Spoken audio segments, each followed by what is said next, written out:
Hello guys! Luto ako ngayon ng munggo. Ayan, luto ako siya guys. Pinakuluan ko siya kanina.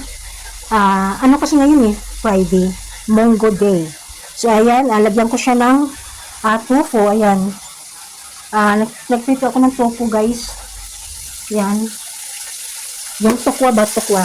Ayan prito ako. Tapos, may chicken din ako kasi yung mga bata ayaw kumain ng munggo. So nagprito ako ng chicken. So ngayon mga guys, wala akong baboy na isasahog. Ito na lang yung manok, pwede naman yan, manok, ano ko na siya, nilagyan ko na siya ng tuyo para igisa ko na lang, para ihalo ko to sa munggo. Tapos meron din siyang yung hipon na maliliit na ilalagay ko, dried hipon. Yun yung ano ko, isahog ko. So ngayon guys, napakain ko yung aking alaga kasi nga may pasok siya ngayon sa school.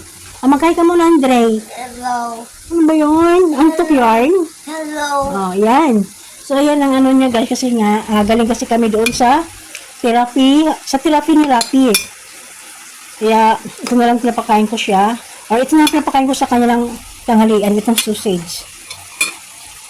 Maaga kasi si Rapi, maaga kasi yung schedule niya guys. Kaya hindi ako nakapagluto para din sa sa lunch. Kaya, ngayon ko lang niluto yung pang lunch. So, ayan guys, ngayon ko lang niluluto yung pang lunch kasi nga galing kami doon sa therapy ni Rapi. So, bakit? Ano yung pagkain later? Later is chicken and munggo.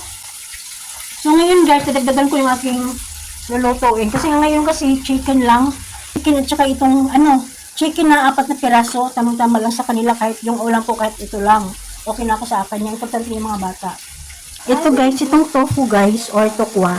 Hiwa-hiwain ko yan pa cube. Ayan. Kaya nga ako pinipito na ganito, para pag mapito na siya lahat, hiwain ko siya ng pa cube. Yan guys. Yan ang ihalo ko doon sa ginisang munggo. So, yun ang kasi namin guys Kasi every Friday kasi guys, munggo yung ulam namin.